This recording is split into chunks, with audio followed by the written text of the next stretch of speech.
చేశారా? ఈరోజు ఒక పూర్తిగా కొండ ప్రాంతం ఉన్నటువంటి పెద్దకొండ అనే గ్రామానికి రావడం జరిగింది. ఇది చాలా భయంకరమైనటువంటి పరిస్థితి. పెద్ద కొండ ఎక్కుతూ అందులో సిమెంట్ రోడ్డు ఉంది, ఎక్కడ జారిపోతుందో కూడా తెలియదు. సిమెంట్ రోడ్డు దాటిన తర్వాత ఇక్కడ నుంచి చూసినట్లయితే ఒక 2 కిలోమీటర్ల దూరం మట్టి రోడ్డు ఉంది. మట్టి రోడ్డు కూడా మొత్తం గోతులు గొప్పులుగా ఉంది. వర్షం వస్తే బండి స్లిప్ అయ్యేటువంటి పరిస్థితి. ఇక్కడ హాస్పిటల్కి వెళ్ళాలన్నా కానీ 104, 108 బండి కూడా రావడానికి చాలా ఇబ్బందిగా ఉన్నటువంటి పరిస్థితి.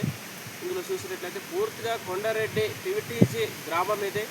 25 కుటుంబాలు ఈ కొండ ప్రాంతాల్లో నివసించడం జరుగుతుంది. వాళ్ళకి ఎటువంటి గవర్నమెంట్ నుండి సౌకర్యాలు అందడం లేదు.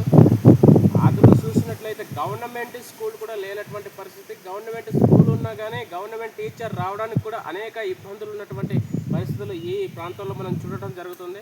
అందు గురించి ఈ యొక్క న్యూస్ సెంట్రల్ గవర్నమెంట్కి వెళ్ళి ఈ పివిటీసీ గ్రామానికి తక్షణమే సిమెంట్ రోడ్డు కానీ తార్ రోడ్డు కానీ వేయిస్తారనేసి మనము కోరడం జరుగుతుంది. ఈ గ్రామంలో చూసినట్లయితే ఒక 25 కుటుంబాలు నివసించడం జరుగుతుంది. జనాభా ఒక 100 మంది జనాభా నివసించడం జరుగుతుందన్నమాట. అక్కడ నీళ్ళ ట్యాంకు ఉందిగా, నీళ్ళ ట్యాంక్ కూడా లేనట్టు, వాటర్ రానటువంటి పరిస్థితి. వారు బోర్ నీళ్ళే తాగుతున్నారు. బోర్ నీళ్ళ వల్ల వైరల్ ఫీవర్లు అనేక మందికి ఇక్కడ రావడం జరుగుతుంది. కాబట్టి ఇక్కడ ఉన్నటువంటి లోకల్ ఎమ్మెల్యేలు కానీ ఎంపీలు కానీ దీన్ని పట్టించుకొని ఈ గ్రామాన్ని పర్యటన చేసి ఐటీడీఏ పరిధి కానీ కలెక్టర్ పరిధిలో ఉన్నటువంటి నిధుల ద్వారా ఈ గ్రామానికి వెంటనే సీసీ రోడ్ వేయాలనేసి మా గ్రామం తరపు నుంచి మేము కోరడం జరుగుతుంది. మాది పెద్దకొండ గ్రామం అండి. నేను మినీ అంగన్వాడిగా పనిచేస్తున్నానని. నా పేరు దేవుడమ్మ అండి. ఇక్కడ ఉండటానికి కూడా మాకు సెంటర్ ఏమి లేదండి.